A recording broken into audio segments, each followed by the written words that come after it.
이 동상면에서 태어났죠. 그래서 동상면은 예전에 8대 오지라고 했었고요. 그래서 고향에 와서 한번 근무해보고 싶어서 면장을 자청해서 왔는데, 여기 와서 또 시도 쓰고 여러 가지 참 즐거운 일들이 좀 많았습니다. 그래서 공무원 생활을 지금 하고 있고, 하는 일마다 좀 더 감성적 행정을 좀 하고 싶은 게 제 소망이죠. 작년 8월 달에 동상면 부임을 했었는데, 부임을 하고 난 이후에 사실은 한 3년 전 제가 승진을 할 때 오고 싶었던 곳이었어요. 동상면에 그 주민들이 삶을 살았던 이야기를 제가 알고 있고, 공무원이자 시인이고 시조 시인인데, 제가 사실은 동상면 주민의 어떤 문화적 역사 이야기를, 삶의 이야기를 좀 쓰고 싶은 게 있었거든요. 이번에 지금 작년 8월 달에 와서 올해까지 해가지고 그 시집을 내게 됐죠. 주인공이 한 100여 명이 되는 주민들이에요.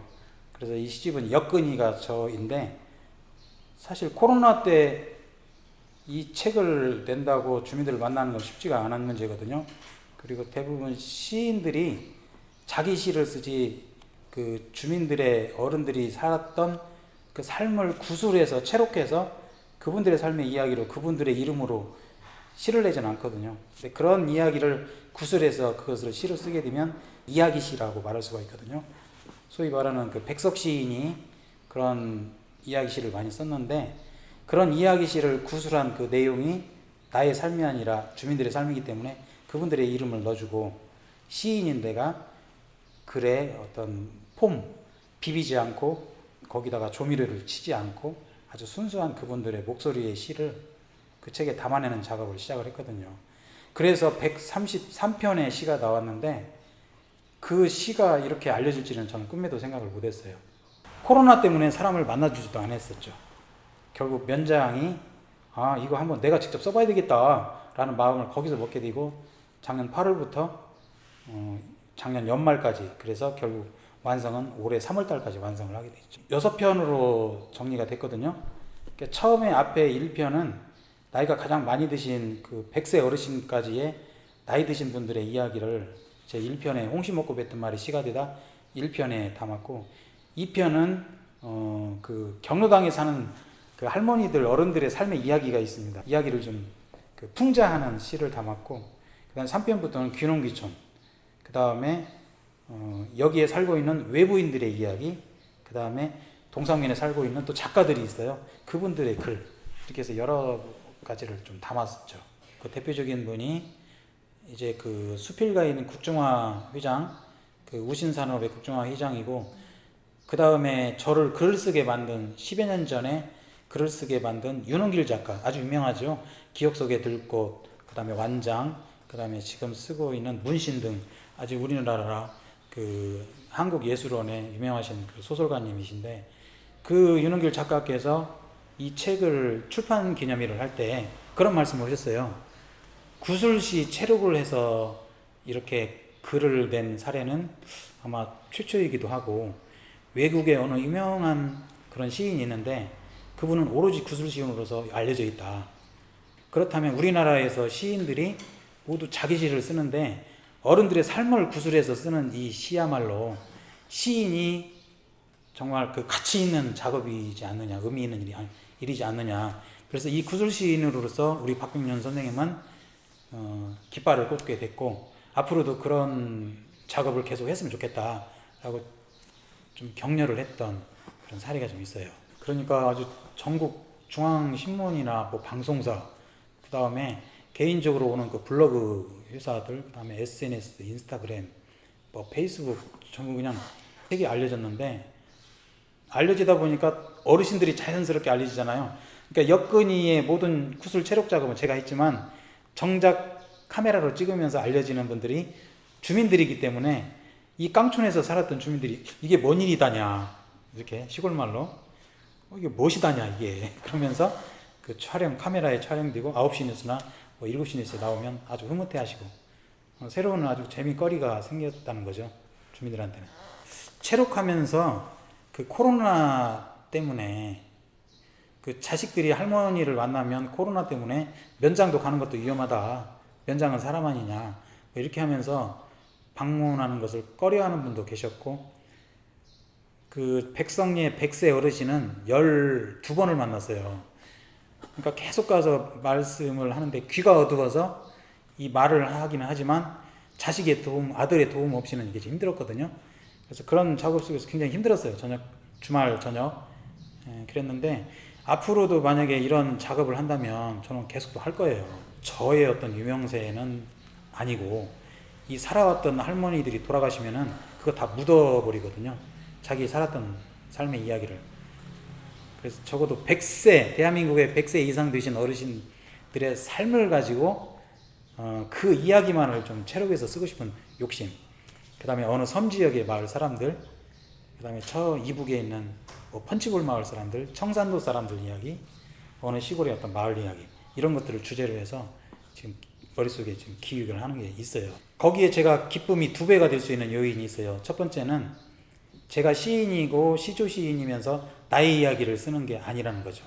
물론 나의 이야기와 나의 시도 이런 잡지에다가 월간지로 내고 있지만 제 시집을 쓰기에 앞서서 사람들의 이야기를, 살았던 이야기를 이야기시로 쓰고 그 이야기 시를 쓸 때 제 이름을 넣지 않고 그분들이 삶이기 때문에 그분 이름까지 넣어서 써주기 때문에 그분이 좋아해요. 자기 삶의 이야기를. 그러니까 가치라는 것은 결국 문학이라는 가치는 내가 뭘 잘 써서의 문학의 가치도 느낄 수 있지만 쓸 수 없는 90세 이상 100세 글도 모르는 분들의 삶을 체록해서 그분의 이야기를 써주는 거, 그걸 시로 써줄 수 있다는 것을 상상도 아마 못했을 거예요. 그런데 그게 가능하다는 것을 이 책에서 확실하게 볼 수 있거든요. 그러니까 93년도에 공무원을 시작했을 때 제가 완주군에 그 완주 신문이 있었어요. 거기에 만화를 연재를 했어요, 제가. 그래서 그 만화를 100회 연재를 하게 됐거든요. 근데 그때도 어느 면에 근무하다가 발탁돼서 갔어요. 그 공부실로 가서 그 완주 신문의 만화 100회 연재 때문에 제가 거기 가서 근무를 하면서 만화를 그렸는데 또 만화를 그리다가 또 내무과로 또 발탁이 됐어요. 제 직장 생활에 있어서 그 그림과 그 다음에 이 문학은 어찌 보면은 굉장히 도움이 되기도 하고 그 주민들과 함께 그 매끄럽게 굴러갈 수 있는 가교적인 역할이 됐다. 저한테는 닉네임이 몇 가지가 있어요. 첫 번째 사진작가, 그 다음에 그림 그리는 게 화가, 그 다음에 뭐 제가 또 커피 자격증이 있어서 바리스타, 그 다음에 또 시인, 시조시인, 이런 여러 가지 네임들이 제 뒤에 꼬리표처럼 따라다니는데 뭐 그런 것들이 오히려 행정을 하면서 많은 도움을 받고 있죠. 이 공무원 생활하면서 저를 완전히 그 바꿔놓은 결정적인 사건이랄까? 그런 계기가 뭐냐면 2008년도에 희망제작 연구소를 제가 파견을 갔어요. 거기는 민간연구소인데 그 민간연구소로 파견을 가면서 행정을 하면서 거버넌스, 그 다음에 NGO, NPO, 그 다음에 민간과의 어떤 그 리더십 이런 것들을 같이 만들어가는 것을 굉장히 많이 배웠어요.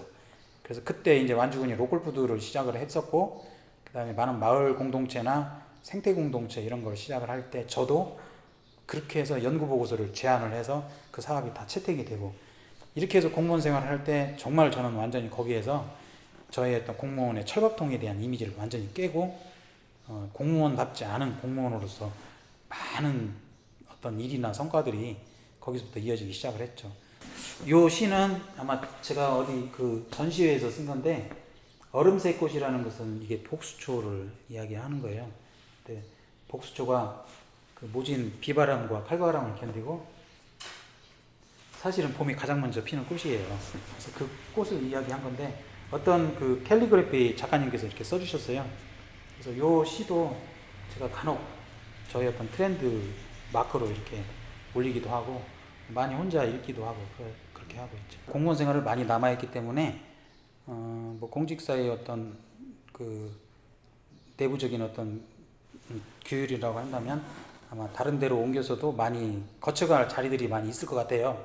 그래서 그런 자리에서 일을 할 때 가급적이면 제가 갖고 있는 어떤 시나 그 다음에 문학 그런 것을 잘 펼칠 수 있고 그것이 어떤 지역의 발전이 될 수 있는 어떤 요인이라면 이제 그런 부서에서 조금 더 크게 일을 하고 싶은 욕심이 있어요. 가령 제가 구술 체록을 하는 것을 시로 했지만 이것은 하나의 시인이 했지만 대한민국의 많은 시인들이 본인의 시를 쓰는 것보다 그 시인들이 그 지역사회에 나의 고향에 나의 지역에 살고 있는 그런 시인들이 지역의 어르신들이나 삶을 체록해서 그 문학을 만들어가는 일도 할 수 있잖아요.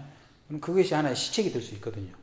그런 트렌드나 테마를 좀 더 확산시키는 거, 나만이 아니라 주변의 많은 시인들이나 문학인들이 같이 할 수 있는 그런 어떤 그것을 큰 틀에서 정책으로 제안을 하면 그것이 하나의 사업이 될 수도 있거든요. 그래서 그런 것들을 확산하고 싶은 꿈이 있어요. 과장으로 있을 때에는 뭐 너 축하한다 이런 말 한마디도 없더니 고향에 와서 면장을 한다니까 축하한다고 억지로 내려오셨어요. 역시 그 고향에 가면 면장 소리를 좀 들어야 그러는가. 어머니는 참 그 면장할 때 좀 좋아하셨고 어머니께서 또 이 시집을 내셨다는 것을 알고 계시거든요. 그래서 당신의 이름은 당신의 글은 넣지 않았지만 그 옆에 친구였던 분들 그 다음에 할머니였던 분들의 글이 여기 실리니까 너무 뿌듯해하고 자기 이야기를 쓴 것처럼 이렇게 촉촉히 눈물도 흘리시고 그래서 참 가슴 뿌듯한 그런 이 시집 중에 가장 첫 번째로 나온 시가 있어요. 그 올해 101살 되셨는데 백세 할머니가 그 백세 할머니의 기도라는 새벽기도 글을 넣었어요. 그런데 여기에 맨날 기도해요. 나라 잘 되라고 기도하고 대통령 잘하라고 기도하고 정부도 잘하라고 기도하고 아들, 딸, 며느리도 잘 되라고 기도해요.